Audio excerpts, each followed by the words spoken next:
It's blatant simple.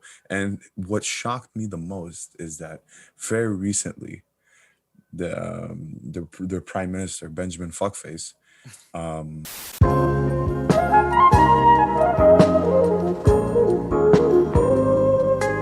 welcome on to the Speakeasy podcast. I'm Daryl. And I'm Phil. I'm Miss Sarah. What's good, everybody? And today we're going to be talking about a controversial topic. So, a disclosure beforehand, if you don't want to, it's the topic at hand is the Palestinian versus Israeli conflict. If you guys didn't know. So if you guys don't want to, hear it, feel free to click off. It's fine. Yeah, it's not for everyone. It's not for everyone's ears to have to hear our thoughts on it. Just the main thing. This is just completely our opinions. This is very much an opinion piece, so don't take it take it with a grain of salt. So don't fucking bash. The whole point of this is not to bash on anyone. It's more sort of to raise awareness and to put it into context what is going on at the moment. And at the end of the day, it's up to you to take the information that you hear from us and construct your own opinions based on that, and do your own research as well. So we're all just mouthpieces really of our own thoughts, and I don't think we particularly think of ourselves as direct information sources. You should try to inform yourselves. For sure. I think we see ourselves in a sense as entertainment source in relation to. And the funny thing is, like, once you actually start going deeper in it and reading the correct articles and correct facts and statistics and stuff, you'll gravitate towards one side very, very, very soon. But depending on your moral alignment, I believe. Yes, of course. But if you interpret those information right, read the correct articles, read the correct sources, you will gravitate towards one side for sure. I guarantee you that. Okay. But, so to start off, what are your thoughts on? Oh, actually, let's talk about how did it start in the first place? How does the whole conflict arise, and how's this shitstorm still going on for 100 years now? Right. So the conflict at hand right now is something that has over 40 years, and you could trace it back even further, of course, sure. Like you said. It's been decades, 50 plus years. Exactly. But we'll say half a century and more of this hostility. I think one place where we could start is the aftermath, or rather the beginnings of the Holocaust and deportation. Yeah. And I think it begins with the Palestinians welcoming in the Jewish people who were that had no shoes or clothes, and they had to flee from Nazi Germany, who were shipping them out, trying to get rid of them one way before they would do a much crueler alternative with what they couldn't get rid of. They were welcomed, and they were walking barefoot with no shoes or clothes. Just a reminder that. It's true that they were welcomed in, and it became their new home, and so that I think that's where it starts, and from there, I think it goes more into socioeconomic status, and it goes. That face though. And then from there, I just a complete filled sentence. And then from there, they spread like a virus. Since the day they entered, they started to occupy more and more land, seizing more Palestinian lands, rightfully Palestinian lands, given by the United Nations Council. And the ongoing problems is now that they're seizing more and more lands, evicting Palestinian people from their homes that they've been living in for decades, and the continuing pressure from the allied countries that support Palestine to do something about it, basically. And they brought it up multiple times in their union councils, and still they've been heavily endorsed by the US. They've been heavily supported by other countries such as France. they're supporting Israel's counterattacks, which is unjustified, unprovoked. They attacked us. They attacked Al-Aqsa Mosque while people were praying at peace. They were not armed. They were doing nothing but praying in the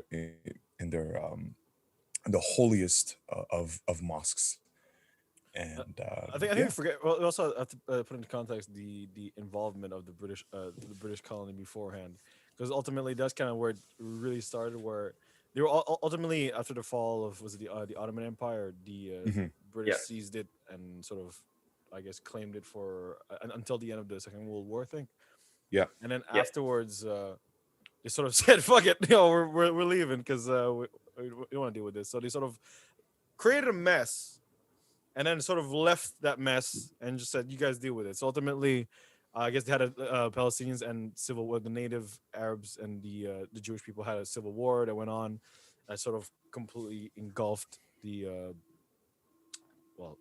entire space there. And then I guess it created there's a whole division between because it was a Jewish religions originated from there as well, but also Arab, Islamic. Origins also started around those same areas. So there's sort of this kind of religious conflict, but also this territorial conflict that had, involvement of basically a lot of Middle Eastern parties, notably, Iran and Saudi Arabia don't have their own. I think something that's important to keep in mind is that while there is also a religious element involved, this is much more of a socio-political question, or rather situation relating to the seizing of land and the expatriation of people who were in their own land. They call it a legal dispute. That's what they like to frame it as. While mind you, barging in people's homes at 3 a.m, kicking the shit out of the door, slapping elderly people right in the face with their guns, and evicting people out of their house in the middle of the night. So I do find it ironic though, because it's basically the same way that Nazis conducted their searches and sort of evicted Jewish people, and they would sort of throw them out of their houses and create a well, here's the danger in that. Is just if nobody like you said, like people like they started evicting people, and people start asking questions. Why are they just walking in people's homes and just kicking them out? But people that don't like dig into it, they're just gonna read the outline of the article, which is legal dispute. So people are gonna see this and be like, oh, okay, this probably some like legal issue within the country. But it's totally wrong. It's covered up so that they're not traced back to their tracks, and the proof that they're destroying media towers. They're literally destroying the building which houses Al Jazeera reporters who actually report very accurately what's going on. They're trying to cripple the media that reports accurately, so that the Israeli prime minister, what was his name, Benjamin Fuckface, he went and says and goes on and says, oh, this is normal, we're just dealing with it in the name of freedom.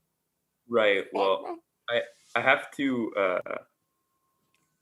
also once again address the issue here of people saying that this is a both sides. Both sides have their reasons. I'm going to address. They should get slapped both sides. Well, so I'm gonna get one side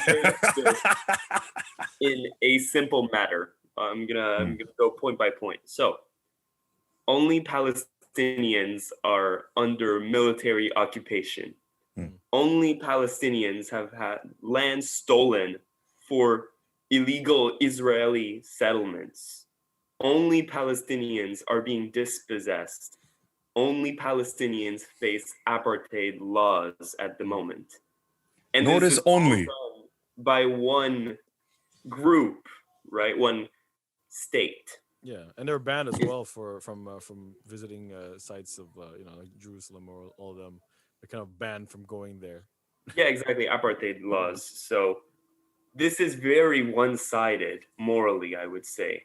Now, the thing is, I think those who either back away from the issue or, claim both sides are more, they're apathetic, or they're defending their true opinions of, or they're just straight up afraid. They're just afraid. They're not apathetic. I don't think they're all apathetic.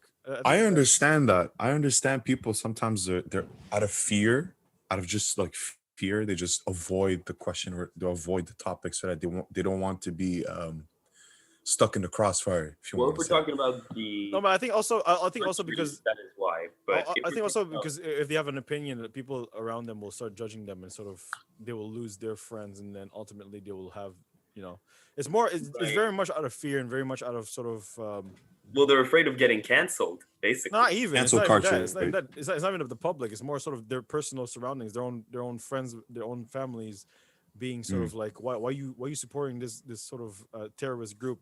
Because often enough, Arabs are often portrayed as terrorists because that's how media likes to portray. The media did a great job doing that. And so ultimately, when you support a group like that, when you support like Palestinians, and you see, oh look, they're bombing stuff, and then the headlines are like, oh look, Gaza summons fucking rockets everywhere and stuff. They're like, oh, why in the world would you support these type of people? And so that ultimately that's how that's why out of fear they won't want to take a side, or they neglect to speak up their real thoughts on the matter. I think also when addressing the Palestinian counterattack or the retribution, they always address it as Hamas, or they always use Hamas as a scapegoat of sorts. That's often how it goes. You often take a group that they see on that side, and they generalize it as to sort of embody and represent the entire enemy. The enemy. It's the enemy. So the it's faceless enemy. So it's very easy for them to sort of say, look, you want to support these people? Look at them. They have guns. That's how they train their soldiers, by the way. Yeah. Very direct, very straightforward message. That's the enemy. You shoot at them, no questions asked. Yeah. That's how they train their Israeli police officers. That's how they train police in the U.S. That's how they train police. That's how they train them. That's how they train. They see Palestinian civilians as second class people. They see them that way. It's when you see like an Israeli police officer just beating the shit out of a woman in broad daylight in the middle of the street, while her kids are clinging onto her clothes, trying to rescue her from police officers, just beating the heck out of her. And mind you, one woman versus 4 to 5 police officers just wailing on her. All right.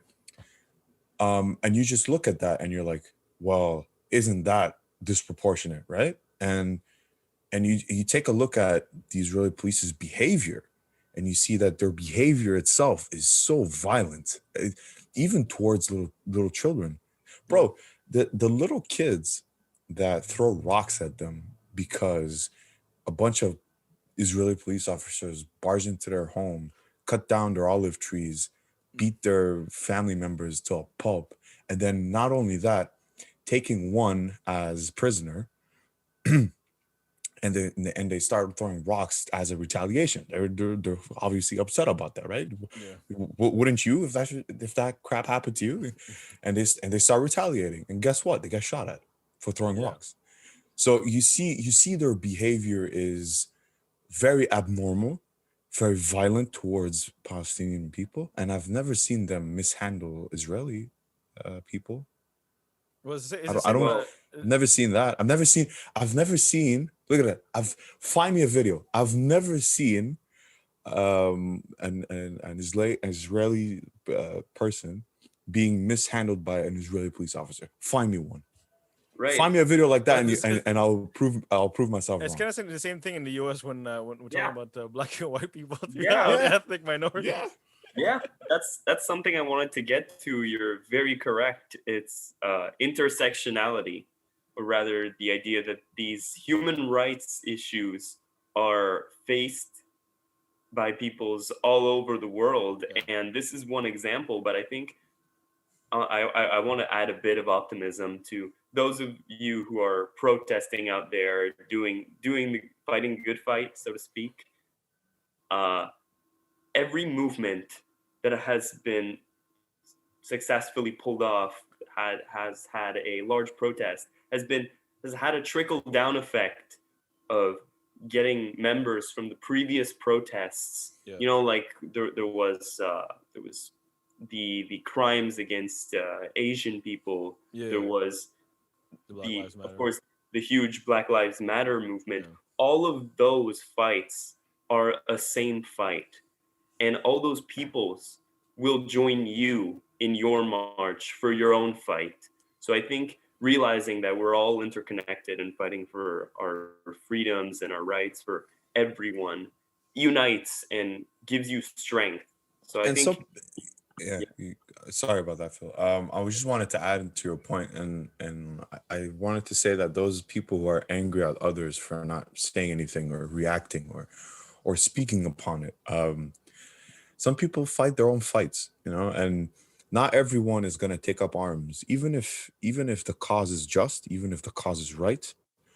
Not everyone's going to rally to that, and people need to understand that you can't convince a wall to move. You can't do that. You can't force somebody to fight a fight that you believe in. You fight the fight that you believe in. That's the moral of the story. At the end of the day, if you can inspire someone to fight with you, that's even greater, because you convince them to fight with you. Agreed. Instead of like smashing in their face, I'm like, look what they're doing. Look what they're doing. You need to educate people, give them the correct information, so that after that they like think critically of what's going on. And 90% of the cases, you'll be surprised that they'll take the same side as you, as long as you present them with correct information. That's it. Yeah. Well, I want to go to a more personal subsection of this topic, but you've went to a protest, correct, Misara? I have. And so was this your first protest ever? No. I've attended I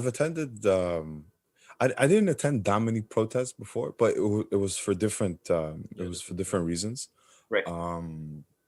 But it's not my first one. I definitely went for it was back in a day where, this is off topic, but it was back in a day where they were like taking away like students right to elect a student body president, and they were taking that off because they thought it costed them too much money. Right. And they were just redirecting their budget towards like very selfish stuff, like I don't know, like increasing like their own salaries and whatever. It's just really selfish corporate greed. And I went to that protest because I related to that. I related as a student that I deserve better education, better people to represent my interests. Right. And without student body presidents, we wouldn't have the right to celebrate, for example, our holidays, for example, Eid, Ramadan, stuff like that. And some schools have started to accommodate for that. That's a great thing. But that's only that only happens when you elect the people that know your interests, that know what you want. And without that, the establishment could do whatever they want with the school. Also, technically, because it's not a rigged election as well. Who's gonna? Yeah, of course. I mean, okay, but you'll know if it's rigged, because if the guy that you hated the most, we live in a wins. we live in a rigged election. I mean, even U.S. you have two candidates, choose one. It's kind of like bipartisan. Yeah. What if they're both bad? You got to choose one, bro. But that's where I wanted to lead you, is also asking you, Misara, that so you would say that this experience where you protested with that previous protest, you think that you've enacted or participated in enacting change, right, for students? I hope so. I go in with that intention. Right. So I think it's the same for this protest. I think us willingly fighting this fight and trying to help our brothers and sisters, fellow humans, to have rights defended is a common fight. And I think I mean this in a hopeful way, in the sense that there are many, many people who share your concerns, that share your will to protect the people you love. Yeah. And so I think you'll find that we are legions of people. I think it's also important to also make your own personal research, even regardless of your own opinion, because you'll be biased for sure, regardless of what you believe in. So it's awesome. Everything is a bias. It's ultimately better to have awareness of the other side as well, and the reasons why they're having they're reacting this way, and what is their reasons for fighting, instead of just saying, oh, they're just the enemy. It's just like, oh, like. Right. Having understanding of both sides ultimately makes you wiser, and ultimately allows you to re-educate other people around you. And I do think there is an important value in examining both sides. Yeah. Though, once again, we must not fall in the, well, I think both of them have. No, for sure. But examining both. But understanding the reason why a lot of people from the opposition would react this way is because they've been indoctrinated that way.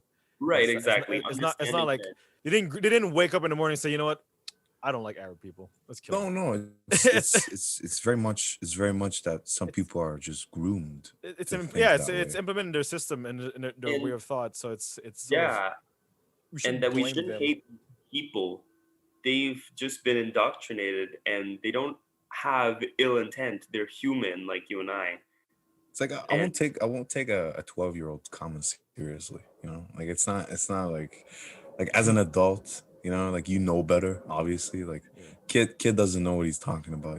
That's the approach that you take when you see like young. Even older people who have been sort of subjugated to that ideology in the longest time. You can't. That's true. Seeing them as just like it's harder.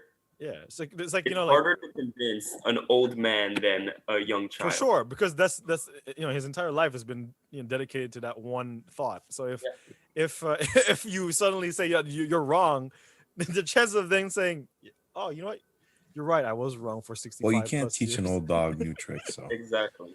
However, at the end of the day, I do believe, regardless of what your thoughts or your views in life is more the actions you take, and sort of the whether or not you support one side.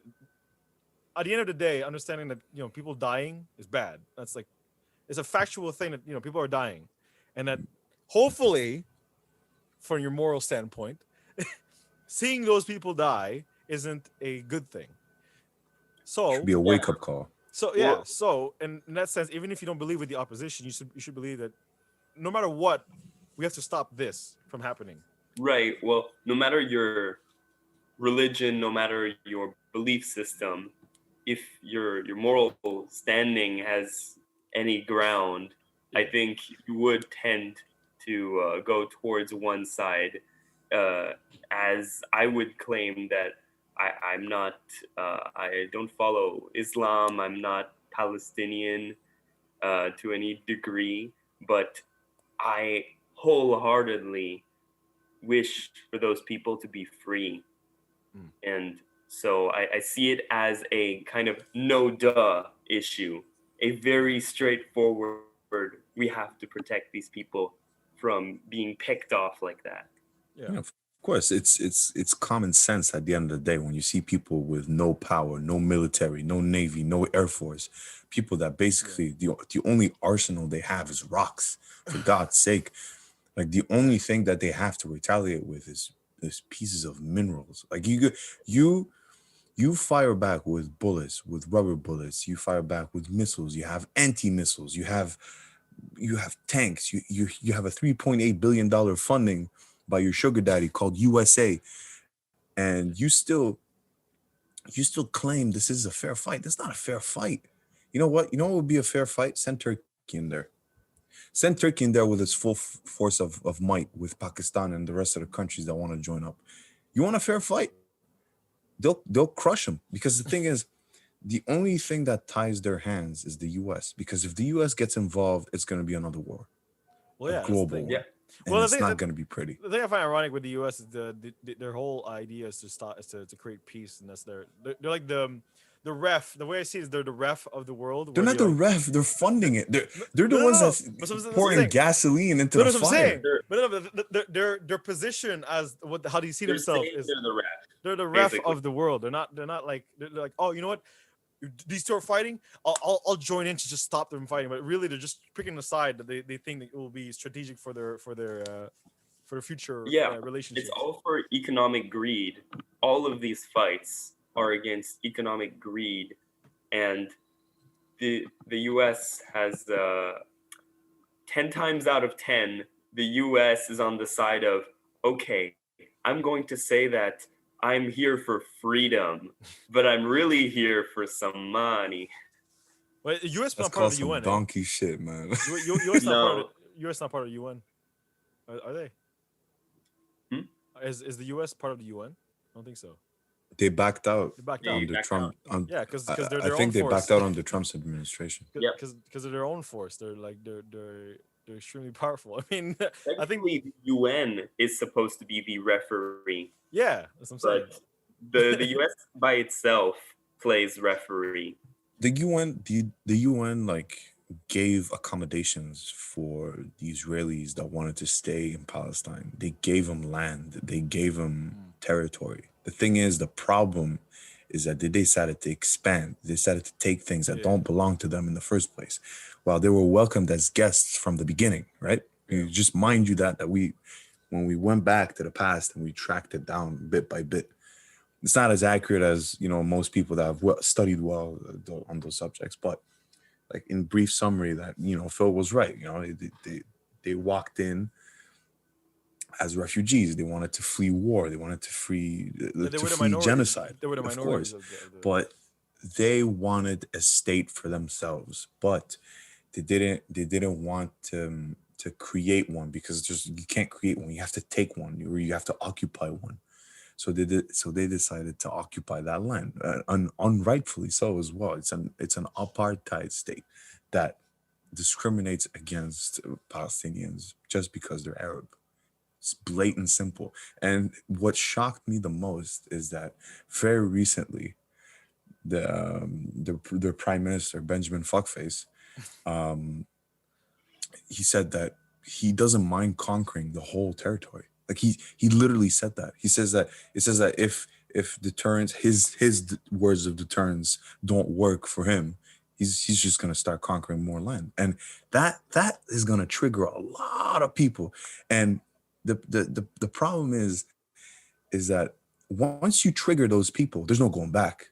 Yeah, you can't go back from this. Like as soon as you hit that red line, you're gonna see a lot more bloodshed on both sides.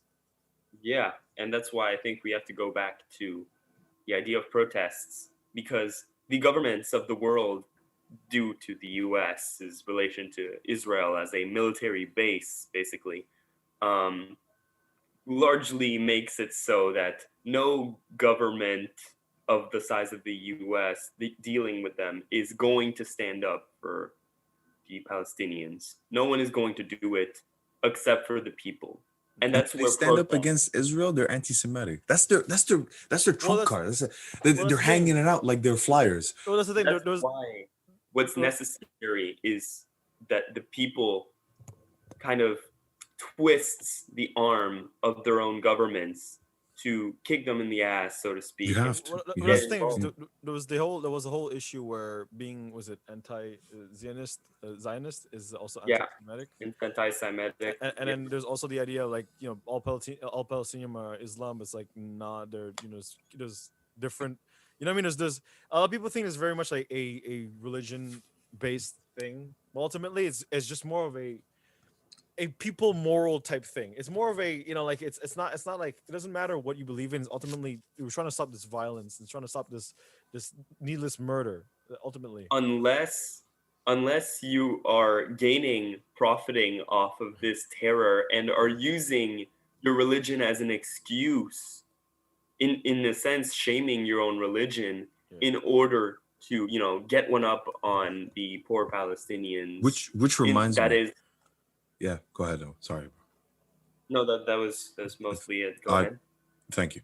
Sorry to cut you off. I was trying to say on that point that you remind me that, the real Jews, the ultra Orthodox ones, they're opposed to this. Yeah, Like when I went to the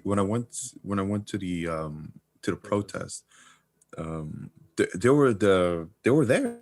I saw them, and they were giving out speeches as well. There when we gathered in front of the embassy, and they literally said it's shameful. It's very shameful. It goes against everything they believe in. And like, they say in their Torah, like one of the commandments, it says don't steal. That's one of their commandments. It says don't steal what's not yours.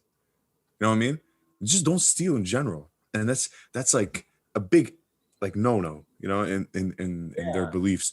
So I find it very ironic that I feel like the Zionism is the extreme right of Judaism. Yes, you know what I mean?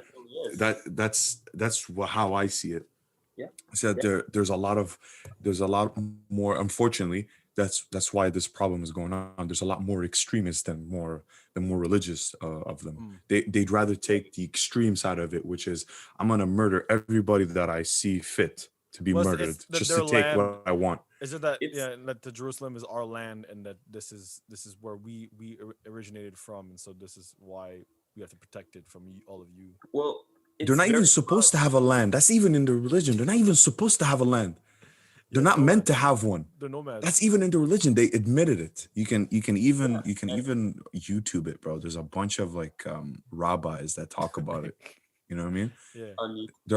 And how it's also this very idea that they're scapegoating their own religion because basically they're far right politically, and they view others as lesser. So the excuse of them using religion as a justifiable cause collapses on itself, because if you just know a little bit about their religion, you can clearly see like, hey, you're not supposed to do that, like why are you doing it in the name of your religion, Well, that's the whole idea of taking the religion as a reason to a way to live life. That's what I said in the beginning. It's up to the people that interpret whichever holy book you follow. It's percept or none if you don't believe in that. It's just look at Daryl with the save. Yo, we don't get canceled, bro. But I was saying like it all depends on perspective. That's the point. Yeah. Also, like it's basically because a lot of people have this sort of justification. Well, I mean, the whole British Army's whole idea of why they're colonizing everything is because the Bible is the best thing ever, and we have to follow this, and because God's will says so, and so they basically colonize the entire world, and so ultimately that's why following a holy book or religion to its core, and not relying to other like your morals and also your emotions to guide your life is ultimately a very, very dangerous thing at times, because it's sort of it limits you to what I wanted to explain like I don't know, a very, very valid point there. I wanted to explain this. When you say people wanted to like force people into Christianity, back in the day, like way back when they started like colonizing people, they were literally forcing them. Like if you don't accept Jesus as your Lord and Savior, you will be killed. The thing is, I wanted to like elaborate about Islam. Islam is a message of peace. It's a message from God for peace and tranquility. It's not a forcible message. It's not like if you don't follow this, I'm gonna kill you. Even in the Quran, it says you can't force anybody to be Muslim. I just want to make that clear. Okay, it even says it. You can't force anybody to be Muslim. And the Prophet Muhammad, peace be upon him, he lived with like Christian neighbors. He lived with Jewish neighbors. And he treated them as equals. He treated them as neighbors, how people should be treated each other. You shouldn't treat somebody inferior or less just because they're different.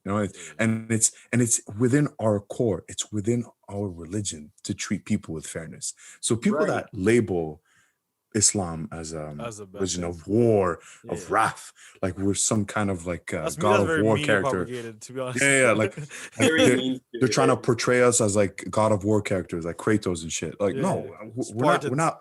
Yeah, we're not out here kicking people inside wells. Okay. Yeah. Us is just a message that if you want to listen or hear, we'll be happy to explain it to you. And if you don't want to hear, it's all good. It's all your choice. Do your thing.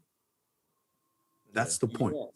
I think, and also on your point and Daryl's earlier point of some people justifying horrible actions by only honing in on a single interpretation of the religion and not basing their moral standing on anything from the life they actually live is very troubling. And since we're talking intersectionality, it relates to all those other issues, like, you know, some churches being against homosexuals. That's all about that. It's them not getting the cue that, hey, you have friends and neighbors that are gay. Why can't you accept them? And then they use this as their little excuse.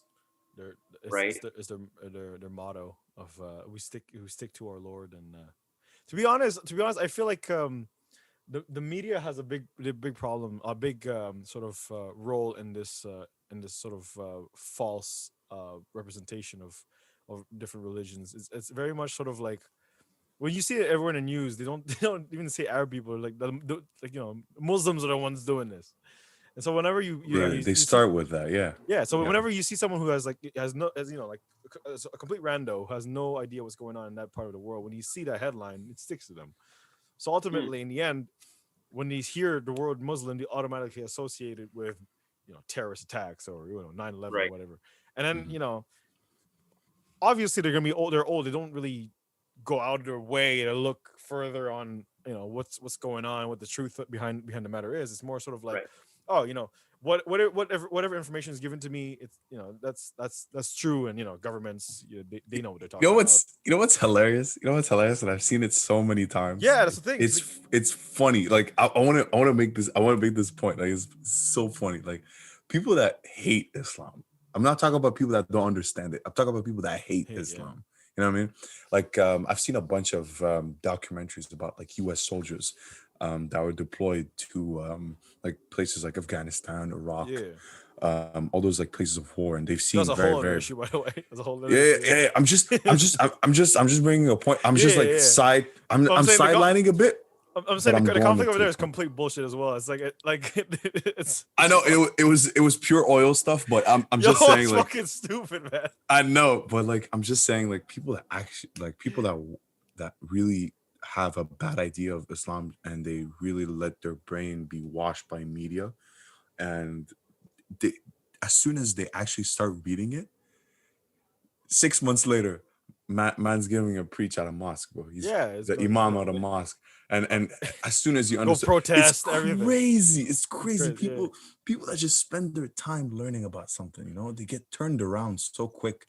Like, it's just ignorance. Ignorance is the downfall of humanity. I'm telling you right now. To be fair, because, you know, when you're in high school, I'm very much victim of this. You know, in high school during that time, it was the Syrian war that was happening. And so, you know, I was like, what the fuck's going on in Syrian war? It's like, you know, ISIS. All I was ISIS. So, like, you know, that was like, that's all I knew. And like that group was the only thing that I associated with Syria. And obviously, you know, we have a lot of friends from the Arab areas who are back in high school. It was interesting times. That's why, you know, I wasn't really completely like completely ignorant to the matter, because I was surrounded by these people. But I know a lot of people who weren't surrounded by people that lived there. They were just honing in on what the media was saying.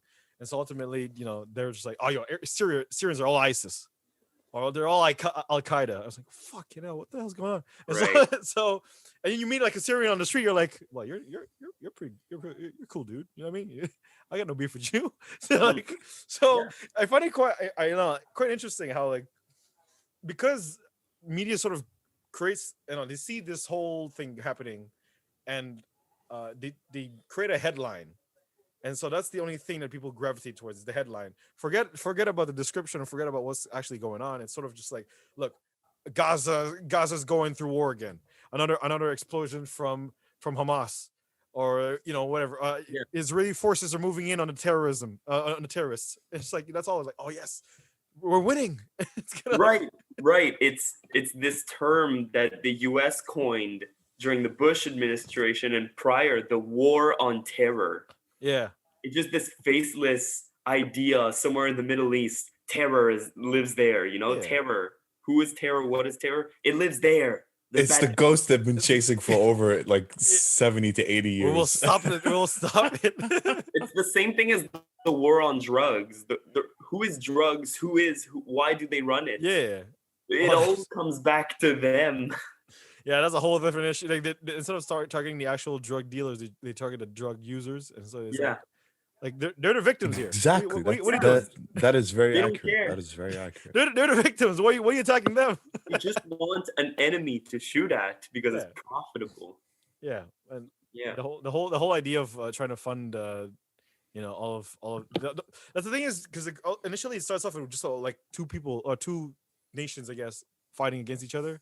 And then the rest of the world wants to be implicated because they're just like, fuck it, we don't have enough problems in our own fucking life, so just let's implicate this shit. So one side chooses one side, like I say, US chooses one side, chose Israel, and then obviously the enemies of the US will choose the other side because they don't want to side with US.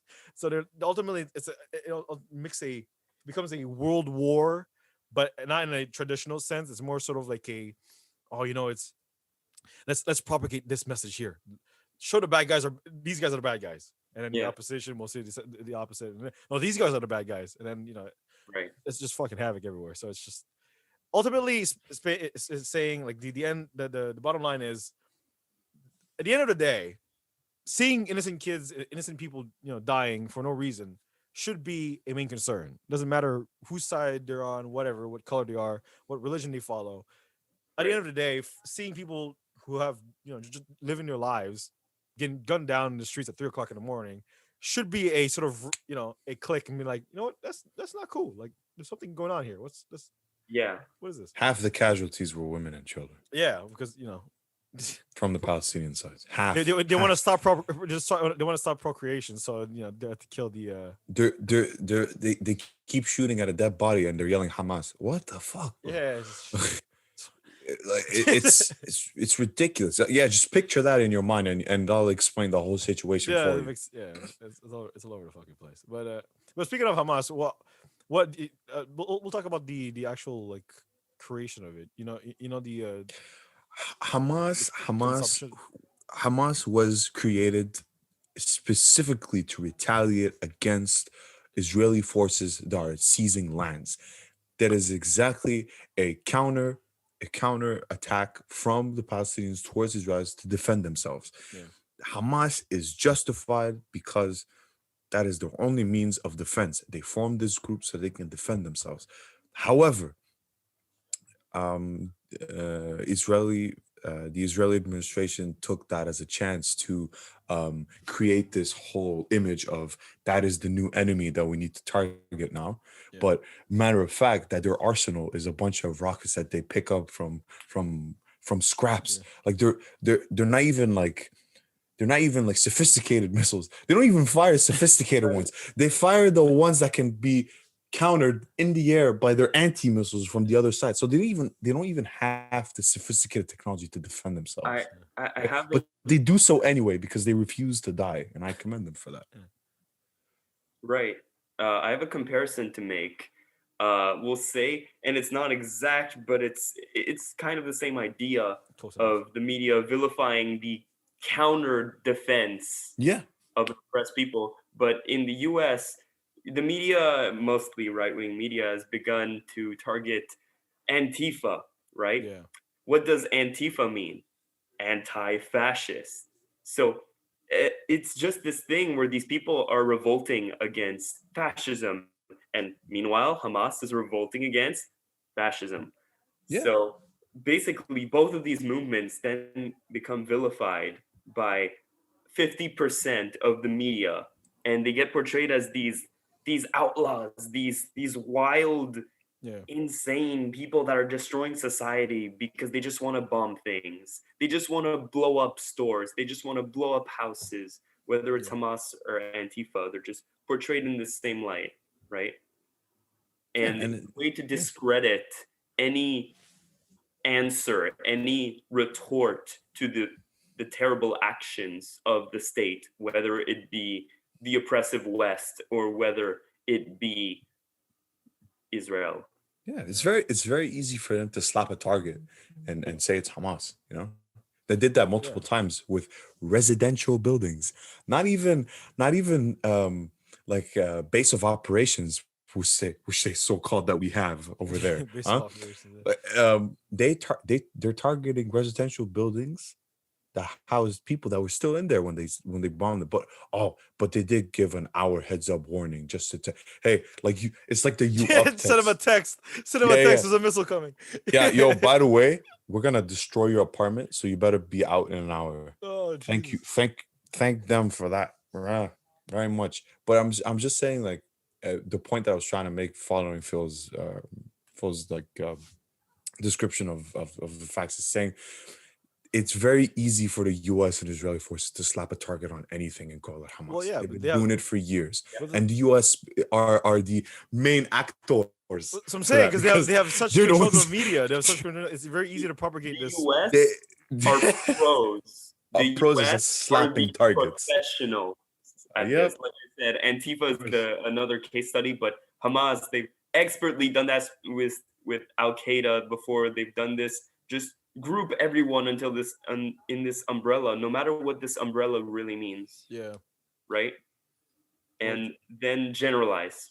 They're just slapping targets everywhere and call it in the name of peace, in the name of peace, of tranquility, and they get involved in things that they don't belong. So I'm saying they involve everything.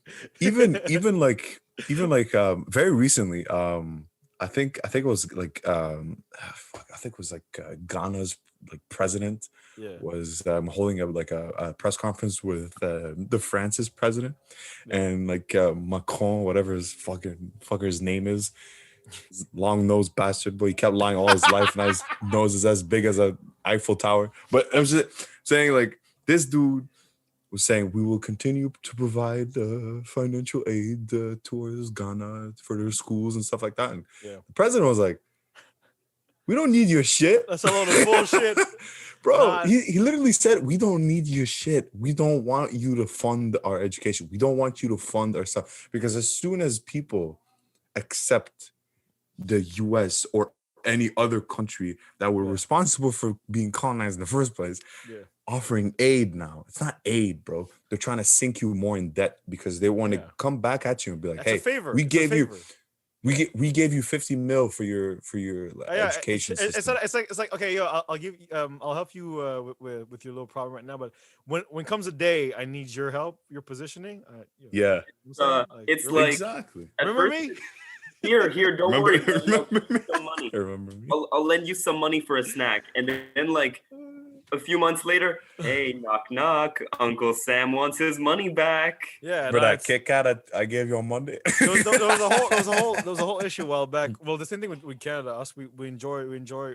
We're like US's little brother that sort of has like, you know those little brothers where they're like, I'll do whatever I want because if you beat me up, my big brother will beat the shit out of you. We're basically that. So like, there's a whole issue that went on. I mean, Trudeau's kind of that. I mean, he represents exactly what Canada is. There was a whole issue back in 2 years ago, I think, when the Philippines, when it was like the war on drugs, that was happening, and it was basically a civil war between drug dealers and the military, and the whole idea is because the new president had this sort of thing where he was tired of the corruption there, so he sort of created, he told the police officers, if you see drug dealers and drug, like the big shoot them dead. Yeah, shoot them dead. Yeah, fuck it. You know what I mean? Like, warn them, say, enough of this. If you don't listen, shoot them. That's it. Because there's enough dead people in the streets, enough people all fucked up in the streets. We don't need none of this And then, of course, Canada comes in with the human rights argument. Yeah. Which, Trudeau walks in like, "What you mean shoot him?" He flipped. But he said, "Fuck this! I'm gonna join Russia." So he asked Russia for some military power. He's like, "Yeah, sure." Putin's like, "Yeah, fuck it, yeah, I'll help you." So it's like, oh my god, it's like, I don't know. The first world countries enjoy being like the sort of the heroes of the world.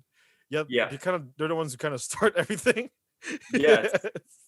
They want us to hear the my holy thou shall say this, thou shall say that. They want to be very much a holier than thou argument all the time. That's exactly what I wanted to say. I couldn't phrase it properly. Thank you, Phil, for taking my destroyed phrase and putting it back together. Put it to content.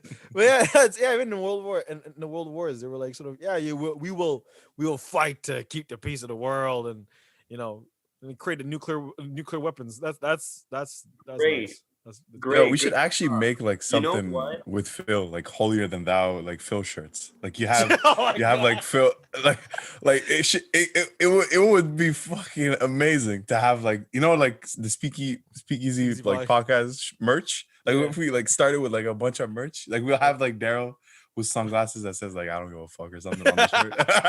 This is some bullshit. Like and Phil with like the man bun, the man bun. The halo, Yeah, the halo and the holier than thou on the shirt. Holier than thou. And him saying like, listen. Yo, get on those. Jay, customize them. Yo, for real, that shit would sell like wildfire. Yeah, I'd buy all three of them. I'd buy all three shirts. Yeah. Same. I'd wear them all the time. We gotta get this going, Jason. We gotta get this going. But we're gonna have so many targets on our back. It was hilarious. It's okay. We're gonna have so many fucking targets on our back. Some fire merch. But yeah, we'll profit out of it, like Uncle Sam loves to do it. But anyways, basically the whole idea is sort of saying, make some research and ultimately educate yourself on the matters, because it's very easy to sort of fall into the trap of my beliefs is holy, it's the best, I'm never wrong.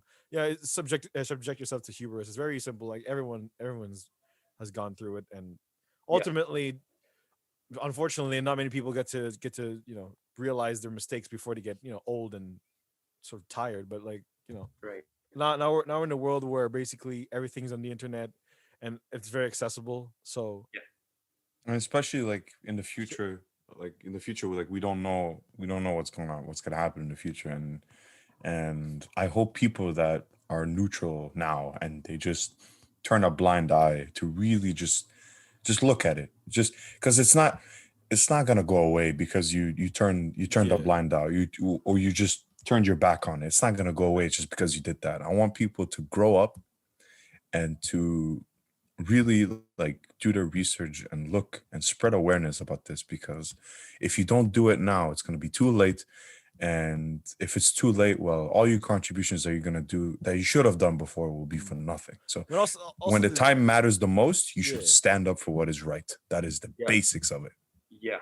And also should actively do stuff, not just post for the sake of just being look I'm part of the conversation.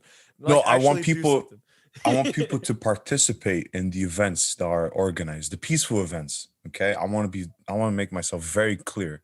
I want people to get involved in the peaceful protest. Violence will not solve anything. Beating Jewish people in the street will not solve anything. On the contrary, they'll just breed more hate. They'll just hate us. They'll just hate us even more. People should just spread the truth, spread awareness, and contribute for the right cause and for the just cause of Palestinian freedom. Right. So if whether it be showing up at a protest to fight the good fight, whether it be you're unable to attend, so you post about it, sure. Mm-hmm. If it spreads awareness, if you do it in order, and don't let anybody intimidate you. That's very important as well. Don't let anybody intimidate you. Don't let anybody tell you, why are you posting all this stupid stuff? What are you gonna do with that? You know, people told me that. People tells me, you know, there's a girl I wanted to mention while we're recording this because it's very hilarious. And I want Daryl and Phil to hear it. Don't mention her name. I don't want to shit. I won't mention no names. The thing is, I would be doing her a service to mention her name because she would be getting the fame that she getting clout out of this shit. I don't want to get her. All of her 16 followers jump them. I don't want her family Instagram run Instagram account to get any clout. I just want to say that there's a bunch of people that DM me telling me that I didn't know what the fuck that I was talking about. They told me that I was hearing lies, and they were posting about how the Israelis are the ones being terrorized, and they're the ones being bombarded, and they're the ones being killed in the hundreds. And I look at that and I see people that just want to spread false information. I looked at it as pathetic. I look at it as people that have nothing better to do in their time, and you shouldn't let those people intimidate you. If you let them intimidate you, they win. Do not let them win. If you know that you're right and you're confident about your opinion, do not apologize for nothing, and you should post what you feel is right. That is my message to people. Don't be afraid. Very good message. And also, if they do intimidate you, well, you've got the three of us on your side. Jesus fucking Christ. Yo, we have enough fucking targets on our hands. We speak easy. We speak easy. We beat up easy too. No violence, don't solve anything. No violence. No violence. But I was joking, by the way. But I was saying, like, we'll cuss the fuck out of you. We'll cuss you out, though. We'll speak easy about you too, buddy. So this track's coming in. Yo, this track's coming in. This track's coming. Track 05 loading. Oh my fucking God. If any advice, if you're looking for resources to help, I mean, you could contact me. You could contact anyone that you know that supports these issues.